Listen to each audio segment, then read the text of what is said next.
Hi everyone, welcome to another episode of Life Stories Unscripted podcast. I'm your host Viviane and I'm a doula, breastfeeding specialist, and a mama coach.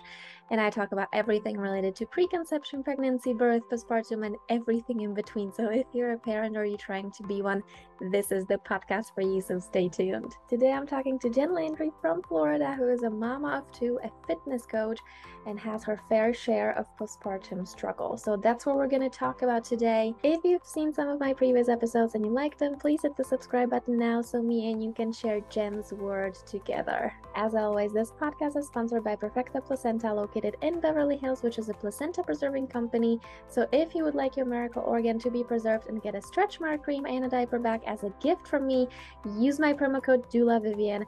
And for more information, I can be reached either via Facebook or LinkedIn under my name, Viviane Shima, or via my email address, which is birthbyviviane@gmail.com. Do not hesitate to reach out. Without any further ado, let's talk to Jan. And thank you so much for being here. It's lovely to have you. I'm very, very excited to learn and get smarter with you. Well, thank you so much for having me. I'm excited. Absolutely, my pleasure. Jen, please, I said you had your fair share of postpartum struggles and that you're a mama of two and a fitness coach. So tell us how that came to be, that the fitness coach and that whole equation of you being a mom, and what prompted you to go into the direction. So I have personally just been into sports my whole life. And so I wanted to do something in sports. So that's what I went to college for, is I did kinesiology, which is the study of human movement, because you can take that in so many different directions. And I wasn't sure exactly what I wanted to do. And then a lot of what I started to be interested in was going to require some personal training experience.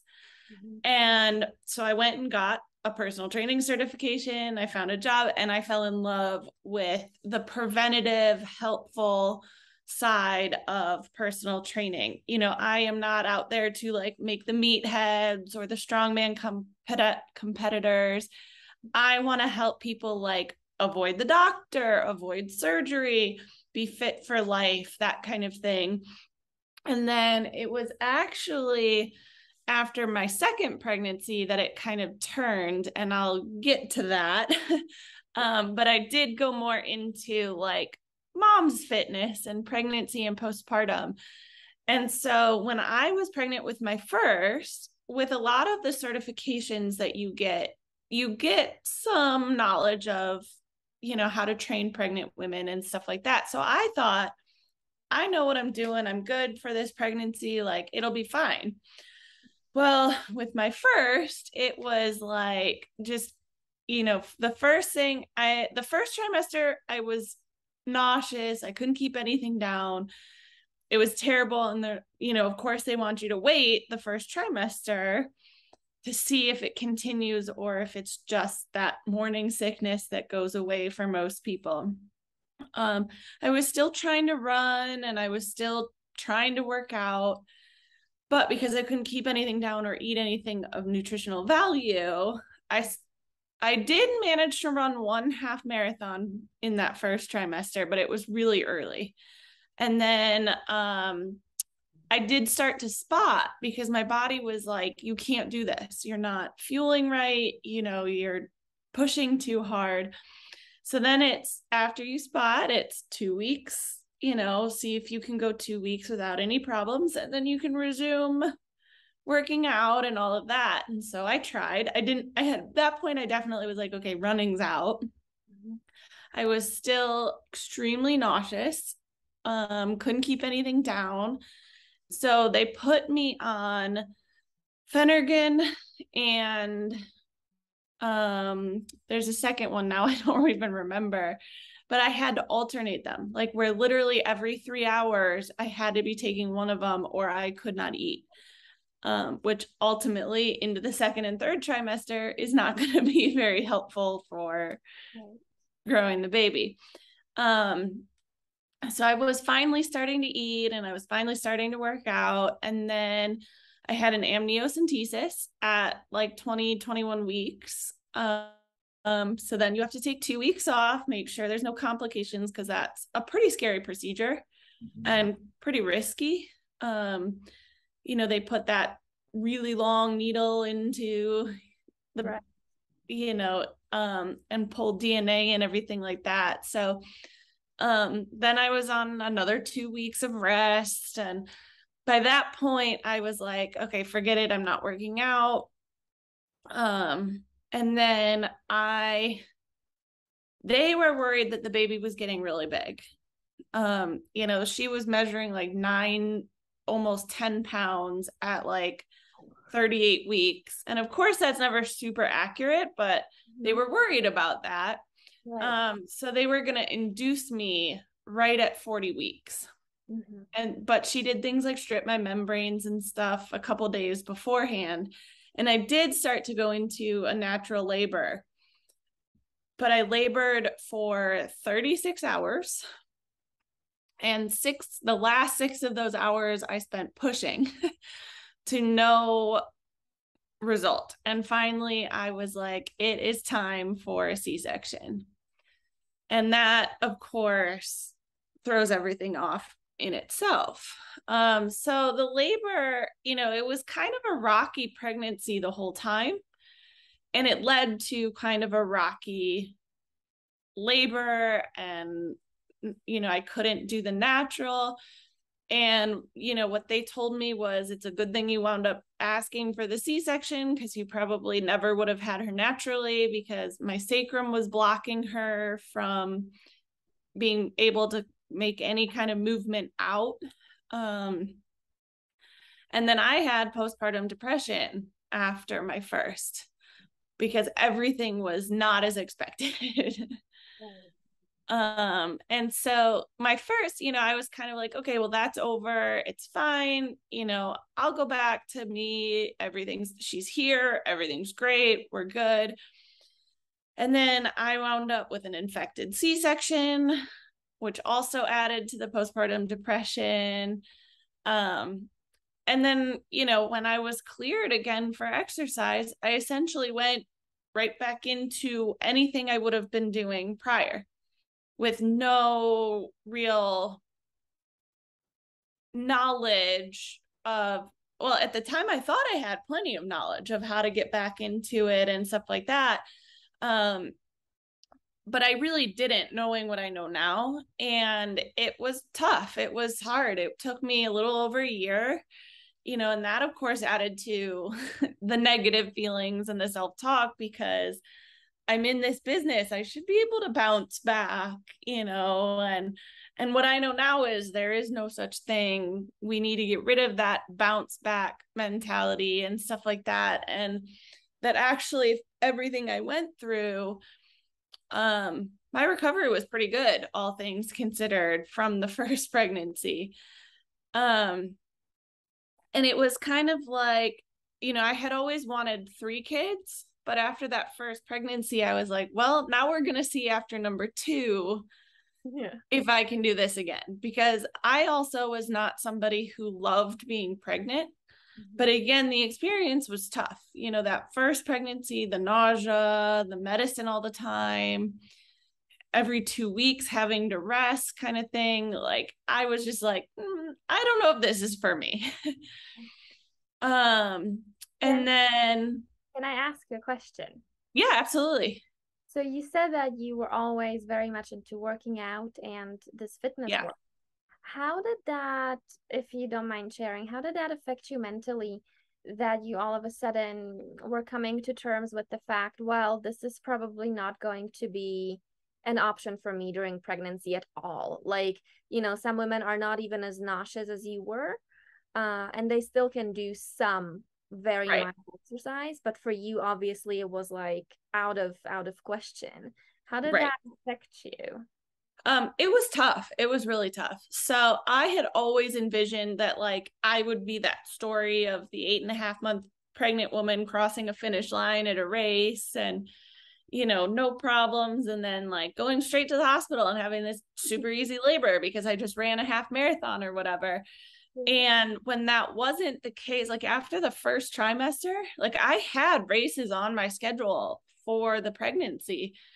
And after that first trimester, when I started spotting, I was like, okay, well, I can do the no running because there's other things I can do. That's okay. Like it was still tough and I had to cancel those races. And luckily for some of them, I was able to defer because it was a medical reason, not just like, I don't feel like it this year. So some of that helped a little bit. And because it was only the first trimester and I could still lift, all of those things were like a little helpful. But I still was like, I was going to be that, pregnant lady crossing the finish line. And I know how good it is for the baby and stuff too. And so I think that was kind of almost like the start of where some of the depression probably came in later. And then when I couldn't lift anymore and it got just too much to lift, because the further you get into that pregnancy, and you have to take a 2-week rest period, it's that much harder to like go back to what you were doing. And even not pregnant, they say don't go more than 2 weeks because you start to lose ground. And so once I got into the end of the second trimester, early third, and I couldn't even lift anymore, it was kind of like, working out in a way is my therapy. And so I lost my therapist, very unexpectedly. And it wasn't easy. And it was, I think, again, some of what kind of like helped was that like you physically just don't want to so much in that third trimester. That's when like more fatigue kicks in, the baby's heavy, like you want to just like prop your feet up and watch TV. So that did help a little, but it was hard because like when I'm stressed or when I have anxiety or a lot on my plate, like I hit the road or I lift, do a workout, and I didn't have that outlet and I didn't really know what to do instead because I've always had that outlet. Right. And so that was tough because it was like, okay, now what do I do to help my stress or clear my head? I didn't have an option. And I think not even being able to lift is really what put me over the edge when I got postpartum and had all that depression and stuff, because I also then couldn't go right back into it. Right. You said an infected cesarean C-section. Yeah. That just takes twice as long because a C-section in general is a surgery. It's a major surgery, cutting lots of the layers and making sure everything is sewn together properly where it belongs. And then you have a baby and the baby needs to be lifted and you have to, just go to the toilet or just cook a very easy meal. Right. And you count every single step and you feel every single stitch. And that must have been. Yeah. And it was, the C-section with my first was a lot harder because I labored for so long first. Right. So I have all the trauma and tissue stretching and all of that from like trying to have a vaginal birth. Right. And so recovery, like it was painful to even sit up a certain way. It was hard to roll over a certain way. And then when my first daughter was 9 days old, we had to evacuate for a hurricane. No. And I'm pretty sure that's what infected my C-section, because that seatbelt is right at your C-section. And 9 days postpartum, here we are driving 6 hours away to get out of town. Oh gosh, I cannot. And it was tough. And we made the choice to leave because the hurricane itself wasn't going to be that awful here. But if we lost power with a newborn, and I'm trying to pump and you're trying to keep the baby's temperature regulated, we were like, we just can't afford to have a newborn without power. Absolutely. And the game just changes with the baby, like altogether. Right. You go to the beach and you pack 6 bags instead of 1. Right. So there were a lot of factors that really made it hard for me postpartum. And then, like I said, I thought I did, I felt great when I finally got back to normal after like a little over a year. we actually had to get my rings resized because at a little over a year, I just couldn't put them back on anymore. And it was like, okay, clearly that's not something that's going back to normal. And it hasn't. I'm the same size, that we resized to. And so some things just didn't go back. Mm-hmm. And I don't really care about my finger size, but those were some things too where after like, I think it was like a year and 2 months or something when I finally was like, oh, this is me again. I'm back. We're good. Everything's, back to a normal state. And I felt great after that point. And I didn't have any symptoms of postpartum. I didn't have prolapse that I knew of. I didn't have a diastasis that I knew of. I wasn't leaking. I was back to running. I think I ran 3 half marathons that fall a year later. So, I was feeling good. And then I was like, okay, well, maybe, they always say the second pregnancy will be different. Maybe this one will be wonderful and perfect. And I've done it now. My body knows what to expect. And the pregnancy itself wasn't, I would say it was a little easier than the first. But it took a bigger toll on me physically. So when I say it was easier, I mean more like I wasn't nauseous. I wasn't taking the medicine. I could work out a little bit more consistently.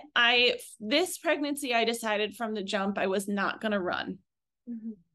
I just was like, I'm not going to even put myself through that, the disappointment, anything like that. I was just going to focus on strength training and use the time to get really strong and just still get the same benefits, just in a different way. And I was able to, I had no spotting. I didn't have any stop and go like I did the first time, but things like I was leaking more with the second baby, where we'd be in the grocery store and I'm like, oh, I kind of have to pee. And then I'd move funny and it would be like just running down my leg. And I'm like, okay, well, I got to run to the bathroom and take care of this. And my back was killing me way more than it did with my first. What I know now is that I didn't have the ab control. And with the first, your body hasn't stretched yet. So it stays a little tighter just naturally. With my second, I had already stretched out a little bit. My body was a little looser. And so it was causing problems. And then I wound up during pregnancy with an umbilical hernia. So like mentally, it was a much easier pregnancy, but physically it was hurt more. And with her towards the end, they started watching for low amniotic fluid. Mm-hmm. And so that became an issue, but it still didn't really affect me. I still went about my day. I still hydrated. I still worked out. It was just, okay, now every week you have to do an ultrasound. Right. And at 38 weeks, they were like, all right, you better call your husband and head over to the hospital from here. And I'm like, okay, because the amniotic fluid had gotten too low. Mm-hmm. And so they wanted me to go straight over to the hospital. So that was kind of like a little bit of a shock. And I think on the way from there and I had my oldest with me because I didn't think I was going to be sent to the hospital. Of course, you have your hospital bags in the car and stuff just in case, but like you never actually think that's going to happen. Exactly. Or you don't think it's going to happen to you. Like you right. have, but yeah, absolutely. Exactly. So I think I cried my way over. And of course, my OBGYN office is just across the street, so I wasn't very far.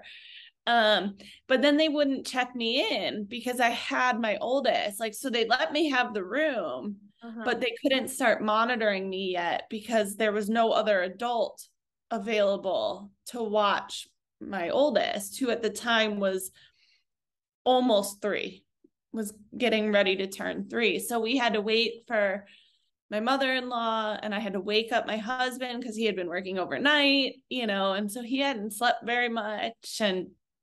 But we had already decided I was going to go straight to a C-section. I wasn't even going to go through the 36 hours of labor and all that. So I was like, okay, well, that's what's coming. That's fine. And my OB came over at her lunch break and she was like, well, here's your options.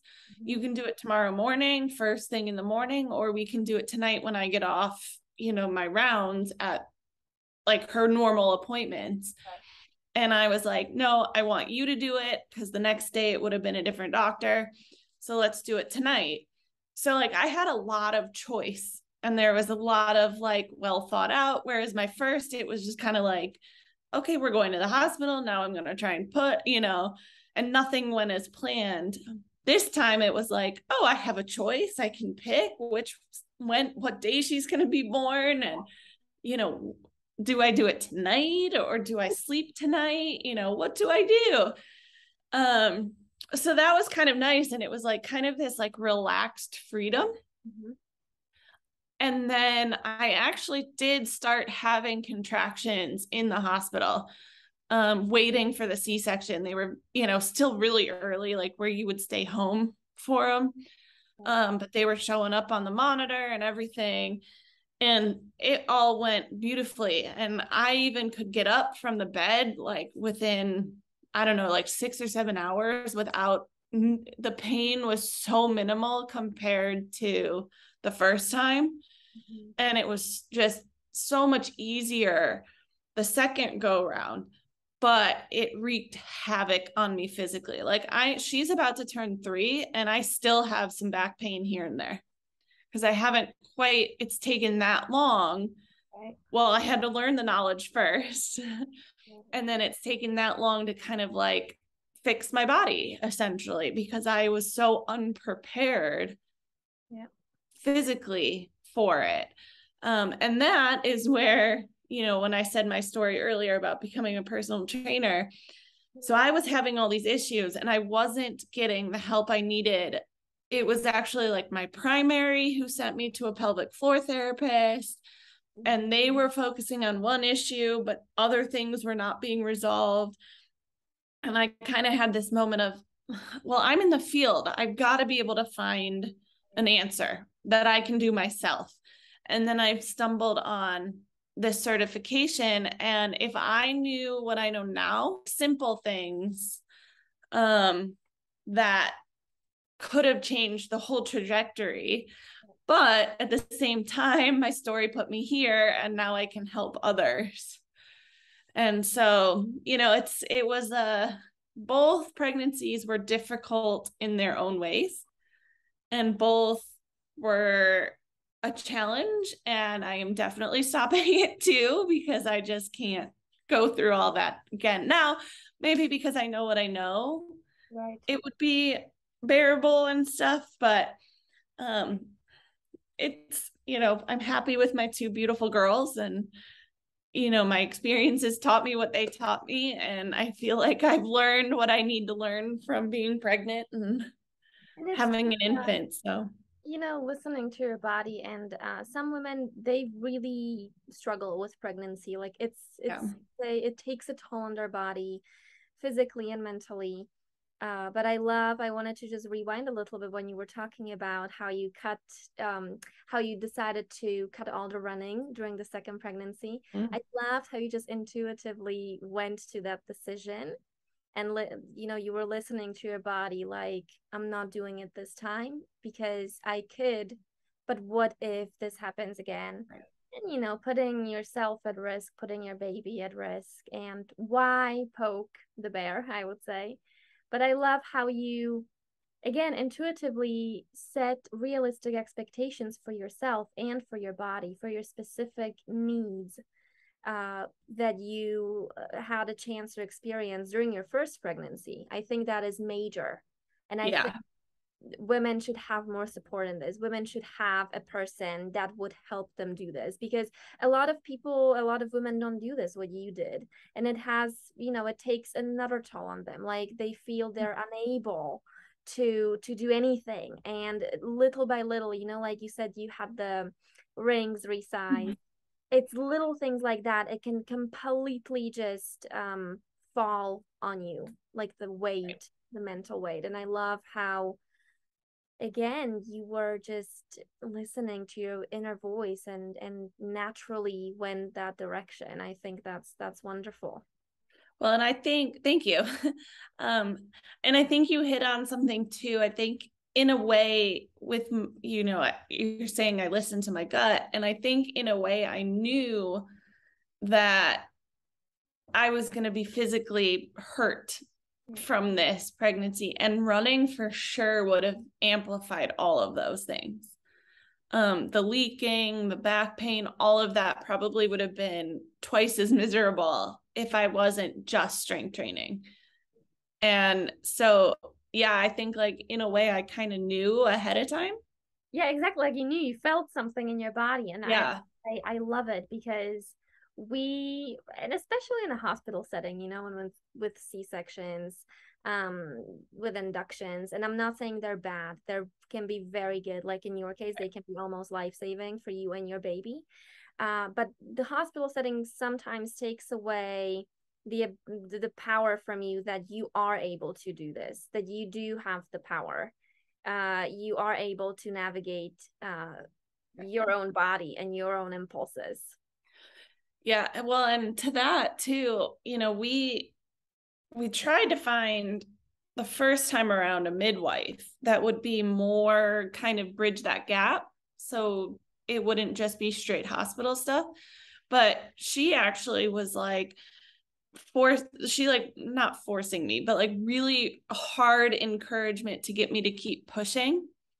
And I'm like, you understand that I do physical things for a living and I know my limit and I cannot push anymore. I don't have it in me. And then it was a different doctor. My midwife couldn't do the surgery, so we had to wait for another doctor to do the C-section. And she's the one who said, oh, yeah, your sacrum was way in the way. It never would have happened. And so it's kind of like, okay, again, I had to push really hard to be like, you need to switch to C-section. This is not happening. Right. Because I've run a marathon. I know my limits. I'm physically incapable anymore of doing what you're asking me to. Yeah. Even if a mistake happens on the doctor side or midwife side, you know, like you knew, like you were telling them, I can't. Right. You know your limits, and you, out of all people, you do it for a living. I don't, so I probably would not be as knowledgeable in that, in my body's own limits. But there is a point for everyone, I think, where they're just like, I just can't anymore. But Right. it's very sad to see that the midwife didn't take accountability for what she said to you and how damaging that could have been to your mental, to your mindset, and to your Right. body as well. And maybe just, you know, just a simple gesture of taking the accountability and saying, I'm sorry, I Right. should have listened. You're the mom, you know best, you know your body, but I really wished for you to have a vaginal or, Right. you know, natural pregnancy, but ultimately it's not up to me. You birth the baby. It's your story. So it's, you know, like little things that can go such a long way, which I could have. think that would have made a huge difference for sure. Absolutely. Yeah. So Jen, what about the third baby? Yes or no?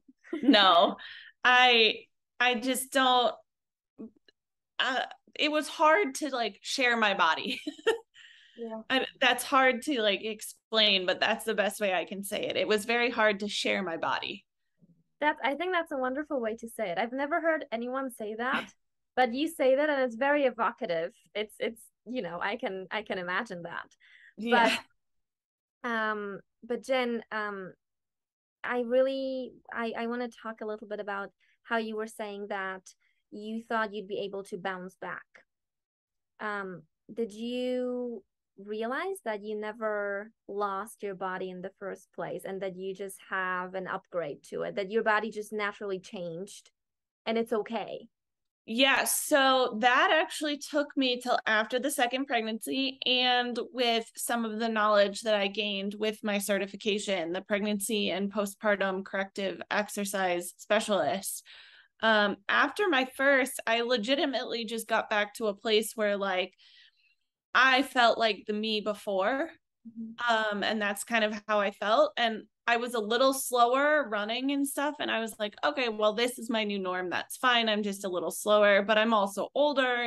Who knows what, chicken or egg, which came first. Um, and so it actually took me till after, like, well, after my youngest was born to be like, actually, I'm stronger now, knowing what I know and having the knowledge and the support and the community that I do now than I did then. And like, I'm a way better version of myself now. Yeah, absolutely. So, yeah. But after the first, that did not happen. I was, and I think that's why I was so hesitant to even go number two and be like, okay, this is going to be different. Like it was harder to get myself like, yeah, this could be great. Because I just didn't feel like me again, but I didn't realize it was just a newer version. Yeah. And I mean, to be honest, you had a lot on your plate. Like you're really like your nausea and everything and how it affected your physical ability to train and how that affected your mental mindset. It all just I do not blame you for such a point of view, that you gained afterwards. I think it's I think it's more than just normal too. Yeah. And I think like, I was okay with adjusting the ring size and stuff because at that point I felt like, okay, I'm doing all the things I was doing prior to pregnancy. And the only thing that hasn't changed again, and I was wearing the same clothes I did prior to pregnancy and stuff. And the only thing that changed was I couldn't get my rings back on. So I think that if other things at that point still hadn't gone back to pre-baby or bounce back, I think it would have been a lot harder to come to terms with like changing the ring size. Right. Which is again such a small thing, but can have such a huge impact, Mm, especially if you don't have anyone to support you afterwards, like a professional right.